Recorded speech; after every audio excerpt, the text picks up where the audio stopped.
So on to the first vlog of car plebs. So as you know, I was not exactly happy with the steering wheel, so I ordered some parts from Germany from a used parts store. So basically they take apart old cars and they then ship this out.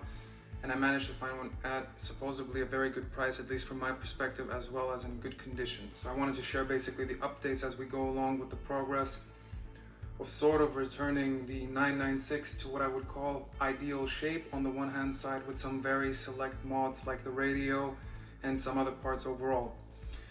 So the first things first, let's take a look at the airbag. So there we go. Very nice condition, at least in my eyes. There are some, I guess, shapes here forming, but that's really minimal. I mean, we're looking at this with with the bright light from the iPhone, but nevertheless, if we look again at the logo, it looks, from my perspective, perfectly fine. And then in the rear, I would always recommend before ordering, make sure that it has this shape of the plug in terms of actually ordering the right piece for your car. Now, the second part of the vlog is exactly this package. So before I explain what's inside this package, I would want to mention one thing. Don't get scammed or don't pay too much for your parts for your cars. So you know that a lot of people basically mention that 996s and Porsches for that matter are extremely costly to maintain, repair, etc. Well, I can give you one example as to why. As I found out as I was driving with the car, is that if you give full 100% throttle, that basically the engine sort of chokes or it doesn't want to rev. In a way, it's like basically it accelerates at 80% extremely well, but then when you press 100% on the accelerator, it bogs down. So there can be a lot of things causing this. Basically, it can be anything from ignition, fueling, fuel filter, fuel pump, ignition coils, even some other parts, but that's not the point. We later on identified with our mechanic, and he managed to get us the same car that I have, and we switched over the mass airflow sensor, only to realize that in principle I was driving with approximately 100 horsepower less on full throttle, or that's at least how it felt to me. So the next thing naturally is to look for a mass air fuel sensor somewhere online. And I'm not wanting to, or I don't want to really call out here any specific online retailer or anything like that, but it's rather to say basically it makes sense to do your research. So I'll start with the first one.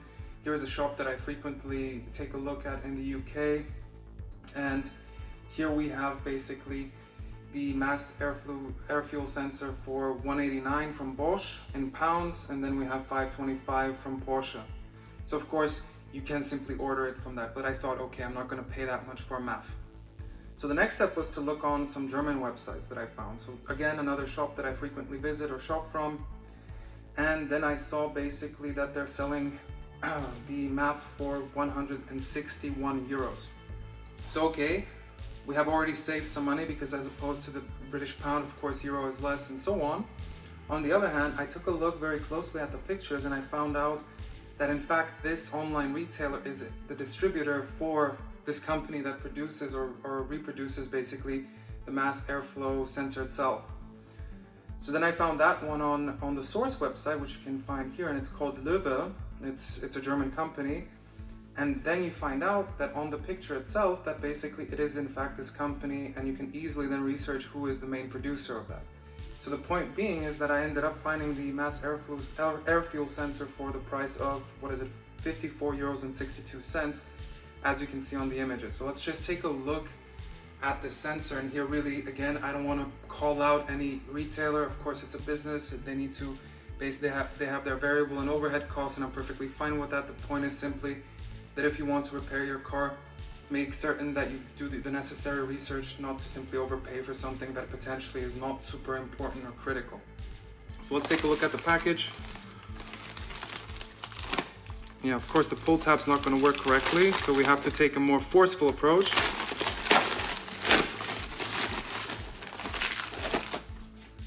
And as mentioned, Löwe Automobil. Oh, they even have this little nice sticker here. Interesting. I should have brought a knife. Wow, what is that there? Ha! They even include the nice little torque wrench so that you, well, Torx key basically, which you need to basically then mount and install this. So actually a nice small addition here. So now let's take a look at the sensor. Yep, as mentioned, Löwe, and looks exactly like the stock one. The connectors seem right and so on. So there you have it. Long story short, make sure you do your research when you purchase used parts or new parts, especially for older cars. So yeah, I'll go drop this off to the mechanic. So of course you could spring out 2,000 euros on the CarPlay radio that I will show now, one of the Porsche classic radios that has been basically developed, I believe, for the 986 or 993 and 996, I'm not exactly sure. But nevertheless, this is the aux cable that you can plug in directly to the Becker unit.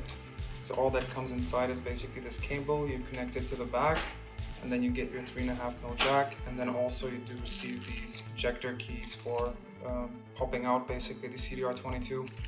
So I think it's a nice purchase for 8 euros, highly recommend.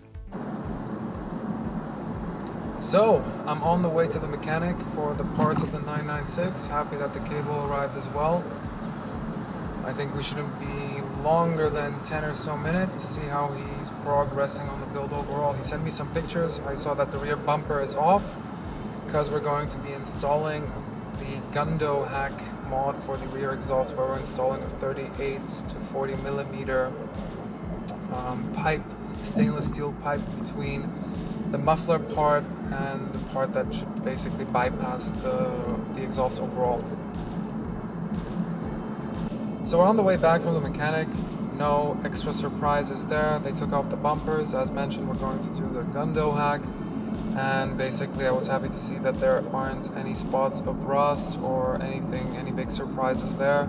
So overall, again, no rear end collision history, everything checks out. I dropped off the things. I saw that the gents were super busy. They just swapped the engine in a Cayenne.